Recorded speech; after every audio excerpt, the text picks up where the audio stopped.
दुर्गा माधव उपासना ये हूँ उत्कलर सबुठारु पुराणा उपासना हूँ दुर्गा माधव उपासना। आपण मैंने देखिथिबे विवाह हो व्रत हो दुर्गा माधवंकर फटचित्र पूजा पाई आउ महाप्रभुंकर एठारे श्रीमंदिर रे दुर्गा माधव उपासना स्वतंत्र विधि व्यवस्था सारा जगत रे आपण जो देखिबे शिवंकर पाखरे दुर्गा पूजा पाई शिवप्रिया भाव रे पूजा पाई किंतु एठारे श्रीमंदिर रे किंतु दुर्गांकर सहित माधव संयुक्त होई पूजा पाई ये स्वतंत्र नुह। आपण जदि देखिबे माधव माँ शब्दर अर्थ होची कौन ना लक्ष्मी धव अर्थात जे धारण करती माँ को जे धारण करती लक्ष्मी को जे धारण करती से होचंती माधव। आउ कौन उमाधव उमा कहले होचंती गौरी अर्थात दुर्गा दुर्गा को जे धारण करिसेंती उमाधव अर्थात शिव को बुझे थाए से भली भाव में एठी कहुई दुर्गा माधव उपासना। आपण भावुथिबे यदि दुर्गा को जे धारण करिसेंती से होचंती कौन उमाधव आउ होचंती जे महालक्ष्मी को धारण करिसेंती से होचंती माधव। एठी दुर्गांकर सहित माधव किपरि भाव में संयोग है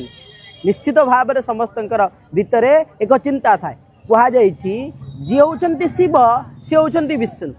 एवं यांकर भितरे उभय भितरे कौन सी प्रकार संचय नहीं जो वही शिव सो वही विष्णु जो वही हरा सो वही महेश्वर बोली कहुई जी होचंती शिव से होचंती विष्णु एथिरे उभय अंतर नास्ति पवन पवन आकाश भितर जो भाव में उभयंतर अंतर ना से भली भाव में एंकर भितर अंतर ना से माँकर भितर आपने कहुई शास्त्र प्रमाण होती एकैक शक्ति भिन्ना चतुर्धा विनियोग काले भोगे भवानी समरेश्च दुर्गा कोपे च ता काली बोली कहुई आउ समरे समरे दुर्गा रूप को से धारण करती गोटे शक्ति से भली भाव में सी होचंती लक्ष्मी से होचंती दुर्गा से होचंती काली से दुर्गांकर सहित माधव एठारे संयोग हुंती